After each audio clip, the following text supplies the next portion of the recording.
प्रदेश Congress committee की तरफ से ये किसानों का जो आंदोलन चल रहा है उसके ऊपर हम लोग प्रेस कॉन्फ्रेंस के लिए आप सबको आमंत्रित किया था। आप सबका स्वागत है। मेरा सौभाग्य है कि हमारे बीच में किसान नेता हमारे रंधावा साहब प्रभारी जी थे, तो फिर हमने समझा कि प्रभारी जी रहेंगे तो और ज़्यादा हमको ताकत मिलेगी, अच्छे तरीके से किसान की बात हम लोग कर पाएंगे आपके सामने। तो प्रभारी साहब ने आपके सामने अपनी बात रखी है। मैं उनका धन्यवाद करते हुए आगे बढ़ता हूँ। ये किसानों का आंदोलन क्यों और जायज़ कैसे और उनके साथ नाइंसाफ़ी किस प्रकार से हो रही है, इन सब मुद्दों के ऊपर मैं 10-12 मिनट में अपनी बात रखूंगा प्रदेश कांग्रेस कमेटी की तरफ से। सबसे पहले तो मैं भारतीय जनता पार्टी के 2014 के जब मोदी जी को देश के प्रधानमंत्री का उम्मीदवार बनाया था, उनके घोषणा पत्र की बात करना चाहूँगा कि उन्होंने 2014 में अपने घोषणा पत्र में लिखा था कि किसानों की उनकी लागत का 1.5 गुना मिलना चाहिए, ये हम लोग सुनिश्चित करेंगे। 10 साल बाद में वो नहीं कर पाए। फिर देश के प्रधानमंत्री ने फरवरी 2016 में ये कहा था कि 2022 तक हम लोग किसान की आमदनी को दोगुना करेंगे। वो किसान की आमदनी आज तक दोगुनी नहीं हुई। इसी दौरान उन्होंने बीच में 3 काले कानून लाए, 15 महीने तक संघर्ष किया। 3 काले कानून वापस माफ़ी मांगते हुए देश के प्रधानमंत्री ने किसानों के आंदोलन को के आगे झुक करके माफ़ी मांगी और वापस 3 काले कानून लिए और एक कमेटी बनाई। और उस कमेटी में कहा कि यह कमेटी फैसला जल्दी करेगी कि किस प्रकार से आपकी मांगों को हम लोग माने और किस प्रकार से जो मुद्दे हैं किसानों के, उनका हम इस कमेटी की राय के मुताबिक फैसले करें, जिसमें एमएसपी भी एक महत्वपूर्ण मुद्दा था कि एमएसपी पे कानून लाया जाए। और देश के प्रधानमंत्री जो 2011 में 2 मार्च 2011 को मनमोहन सिंह जी जब देश के प्रधानमंत्री थे, तो एक कोर ग्रुप बना हुआ था जिसमें तत्कालीन गुजरात के मुख्यमंत्री नरेंद्र मोदी जी ने जो चेयरमैनशिप में एक कमेटी ने रिपोर्ट दी थी, जिसमें भी एमएसपी के लिए इन्होंने कानून की मांग की थी और अपना फैसला उस कमेटी के माध्यम से देश के प्रधानमंत्री उस वक्त मनमोहन सिंह जी थे, उनसे मांग की थी। तो ये कोई भी नहीं कह सकता कि एमएसपी के बारे में किसी भी देश के प्रधानमंत्री ने पहले या बीजेपी ने किसी ने बात नहीं की हो। सब अपनी बात करते आए हैं कि भाई हम एमएसपी का कानून लाएंगे और किसान को एमएसपी पे उसकी धान का मूल्य मिलना चाहिए। ये इस तरीके की बात थी। जो 15 महीने तक आंदोलन हुए उसमें 750 के लगभग किसान शहीद हो गए। उनके लिए भी जब समझौता इनका हुआ था तो उस वक्त ये हुआ था कि हम इनके ऊपर मुकदमे वापस लेंगे जो करीब 50,000 किसानों के विरुद्ध में थे। कुछ 1-2 सरकारों ने लिए, लेकिन दूसरी केंद्र की सरकार ने न तो कोई पहल की और आज तो सब जगह तकरीबन उत्तर प्रदेश में तो दूसरी बार भी इन्हीं की सरकार है, फिर भी आज की तारीख तक किसानों के साथ में न्याय नहीं हुआ और 50,000 के लगभग किसानों के जो मुकदमे थे उनमें से बहुत मुकदमे अभी तक भी लंबित चल रहे हैं। फिर मैं कहना चाहता हूं कि किसानों की ऋण माफ़ी की भी बात भी थी, जिसमें 72,000 करोड़ रुपए के किसान के कर्जे माफ़ मनमोहन सिंह जी के समय हुए थे। तो ऐसा नहीं है कि सरकारें किसानों का कर्जा माफ़ नहीं करती हैं, और हमने भी 16,000 करोड़ रुपए यहाँ पर राजस्थान में कांग्रेस की सरकार ने किसानों के माफ़ किए। जब केंद्र की सरकार ने जब मनमोहन सिंह जी थे तब कर दिए और राजस्थान की सरकार ने कर दिए, तो फिर भारतीय जनता पार्टी की केंद्र की सरकार और राज्य की सरकार किसानों का कर्जा माफ़ क्यों नहीं कर रही हैं, ये सवाल हर व्यक्ति के जहन में है कि ये इसका मतलब ये करना नहीं चाहते, ये प्रमाणित हो चुका है। तीसरी चीज़ मैं कहना चाहता हूँ कि जो वादा खिलाफी के खिलाफ किसान आंदोलन कर रहे हैं। ये इसलिए कर रहे हैं वादा खिलाफी के खिलाफ कि इन्होंने बाकायदा लिखित में समझौता किया था।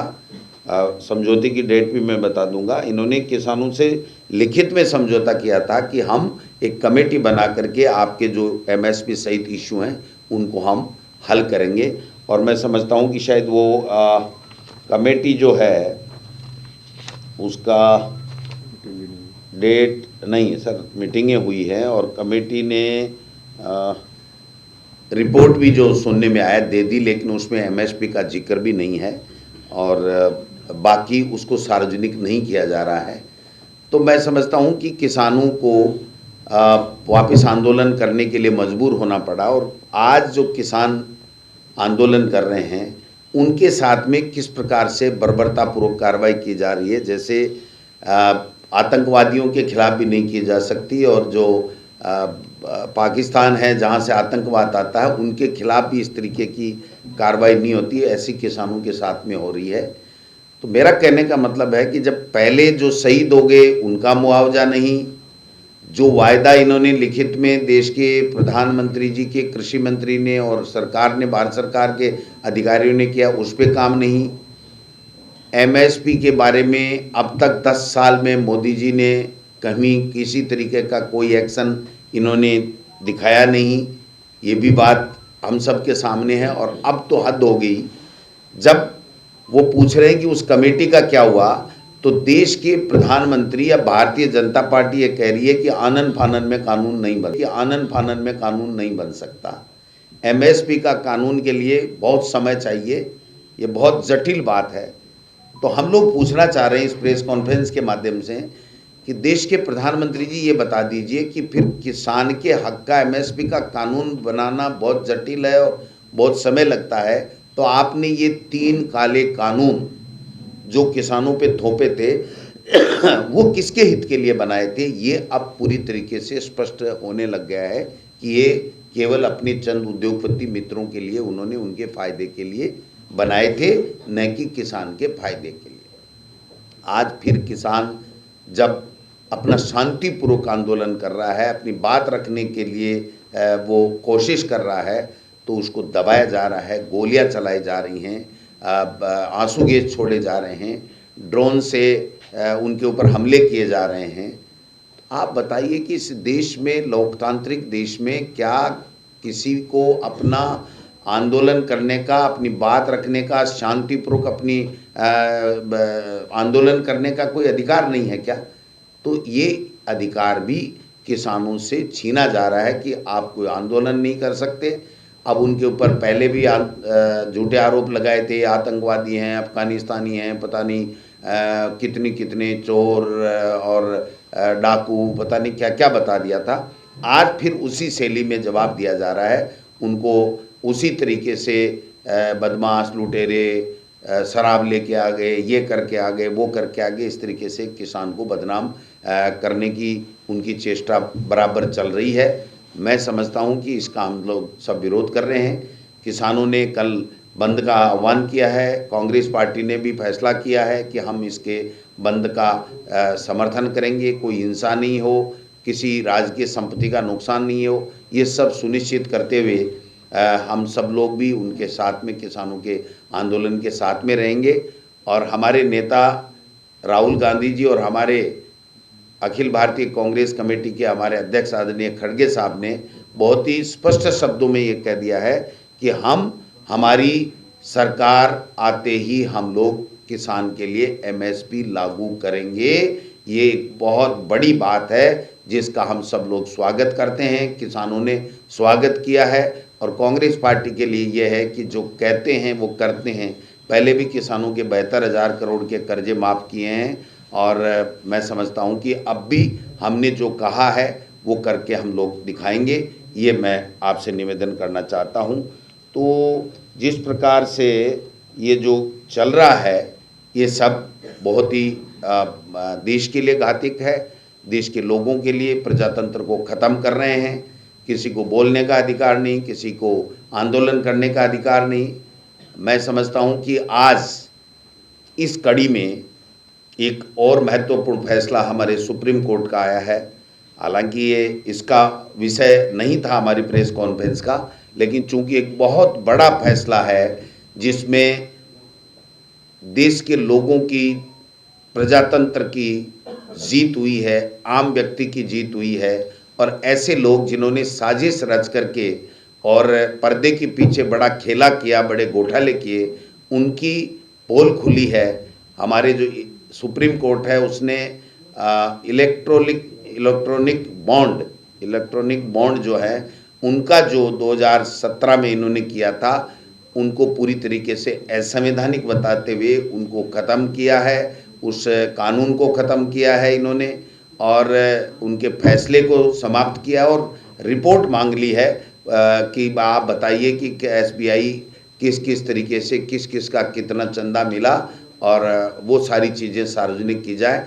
तो मैं समझता हूँ कि ये पाप का घड़ा अब भर चुका है, ये फूटने की ओर है, क्योंकि हम तो पहले दिन से ये कह रहे थे कि ये बहुत बड़ा घोटाला है और इसके माध्यम से हर वर्ग को, हर पूंजीपति को दबाया जा करके, कुचला जा करके, अप्रत्यक्ष रूप से उनसे इलेक्ट्रॉनिक बॉन्ड के माध्यम से चंदे लिए जा रहे हैं और अपनी पार्टी का जो है फंड भरा जा रहा है। मैं समझता हूं कि इस फैसले का भी हम लोग बहुत बहुत स्वागत करते हैं, और हमें शंका है कि अब भी भारत सरकार भारतीय जनता पार्टी के कहने से अब भी ऐसा कोई न कोई उसमें रास्ता ढूंढेगी जिससे उनको वो सूचना नहीं देनी पड़े और कोई न कोई ऐसा कोई गजट नोटिफिकेशन नहीं आ जाए, ये हमें शंका बनी हुई है, जिसके माध्यम से ये कह दें कि नहीं साहब, हम ये सूचना भारतीय जनता पार्टी से नहीं ले सकते। मैं समझता हूँ ये भी हो सकता है, ये शंका पूरे देश में लोगों में, बुद्धिजीवी वर्ग में बनी हुई है, तो उसको भी हम आगे चर्चा करेंगे अगर इस तरीके से होता है। लेकिन इस कोर्ट के फैसले का स्वागत करते हैं। किसानों के साथ में जो अन्याय हो रहा है उसके साथ हम किसानों के साथ में खड़े हैं। उनका जो अधिकार है शांतिपूर्वक आंदोलन करना, जो उनका मौलिक अधिकार है, उसकी रक्षा करें। और जिस प्रकार से ये गोलियां चला करके और ड्रोनों से हमले कर करके किसान को बदनाम करके ये कुचलना चाहते हैं उनका आंदोलन का, ये कतई नहीं होने देंगे। कांग्रेस पार्टी पूरी तरीके से किसान के शांतिपूर्वक आंदोलन के साथ में खड़ी है। हम सब लोग आप सबका भी स्वागत करते हैं कि आप इतनी संख्या में आए हैं, आपका स्वागत है। और राजस्थान की सरकार के बारे में अगर मैं पर्ची सरकार के बारे में नहीं बोलूँगा तो कहेंगे साहब यहाँ पर आए ही नहीं, आप दिल्ली और देश में घूमते रहे। तो मैं यहाँ पर आना चाहता हूँ। इन्होंने जो राजस्थान में पर्ची से बनी हुई सरकार है बीजेपी की, उन्होंने पहले ही दिन कृषि मंत्री ने कह दिया कि किसान का कर्जा माफ़ करने का सवाल ही नहीं उठता, किसान को कर्ज देना ही नहीं चाहिए, क्योंकि किसान की आदत खराब हो गई है कि वो लोन ले लेता और फिर जानबूझ के चुकाता नहीं है। इसलिए किसान को लोन ही नहीं मिलना चाहिए और किसान का कर्जा माफ़ नहीं होना चाहिए। ये राजस्थान की सरकार का एक तरीके से स्टेटमेंट आ गया है। तो उनकी सोच हमारे सामने सबके आ चुकी है। एक उन्होंने बार बार हम पे हमले किए थे कि 19,000 लोगों की ज़मीनें कुड़क हो गई हैं, जो नेशनलाइज बैंकों के जो भी ऋण था वो नहीं चुका पाए, उनके कितने हुए कितने नहीं हुए। लेकिन इनका अंतरिम बजट भी आ गया है और उसके बावजूद आप मुझे बता दीजिए कि उन्होंने अगर अपने अंतरिम बजट में 1 रुपया भी उनके मुआवजे का कोई प्रावधान रखा हो तो बता दीजिए। केवल बात करना, गुमराह करना, मुद्दों से ध्यान अटकाना, यही केवल बातें इनके उसमें एजेंडे में हैं, न कि काम की बात। मन की बात देश के प्रधानमंत्री जी करते हैं और झूठ बोलना, झूठ को 100 बार बोलना जिससे वो सब जैसी लगे, ये इस तरीके की आदत बन चुकी है। आज 2 महीने से भी ज़्यादा हमारी सरकार को बने हो गए हैं, किसान के लिए कुछ भी नहीं। एक तरफ मोदी जी 12,000 का किसान सम्मान निधि की बात करते हैं और ये 8,000 की घोषणा करते हैं। भाई ये तो हम ही दे रहे थे, हमारी सरकार ही दे रही थी, जो हमने घोषणा की है उससे आप कम दे रहे हो, तो आप कांग्रेस की सरकार को किस दृष्टि से गलत बता रहे हो। बहुत बड़े जोर से इन्होंने मुद्दा उठाया था कि किसान का कर्जा माफ़ नहीं हुआ, किसान का कर्जा माफ़ नहीं हुआ। हमने उनका सरकार के समय घोषणा जो की थी उसका भी 6,000 करोड़ रुपए हमने चुकाया है और बाकी 10,000 करोड़ रुपए हमने 16,000 करोड़ रुपए हमने किसान के कर्जे के माफ़ करके पैसा चुकाया है। इन्होंने इस तरीके का कोई प्रावधान नहीं रखा है। इनके केंद्र बिंदु में न किसान है, न किसान का कल्याण है, न उसकी मजबूती है, न उसकी आमदनी दोगुनी करने का कोई एजेंडा है। इनको तो केवल झूठ बोल करके, बरगला करके और वोटों की फसल काटनी है। फिर ये लोकसभा में मोदी जी और केंद्र के नेता आएंगे, फिर बरगलाने की बातें करेंगे और बरगला करके वोट लेने की चेष्टा करेंगे। लेकिन राजस्थान के लोग समझ चुके हैं, राजस्थान का हर वर्ग समझ चुका है कि इनकी कथनी और करनी में फ़र्क है। कांग्रेस जो कहती है वो करती है, हमेशा किसान के हित की बात करती है, और भारतीय जनता पार्टी हमेशा गुमराह करने की बातें करती है, वो कभी किसान की नहीं होती है। तो ये जो बात थी वो आपसे शेयर करने के लिए मैं आया, और मेरे प्रभारी जी आए, तो हम सब लोग आपका स्वागत भी करते हैं, और अपनी कोई बात हो तो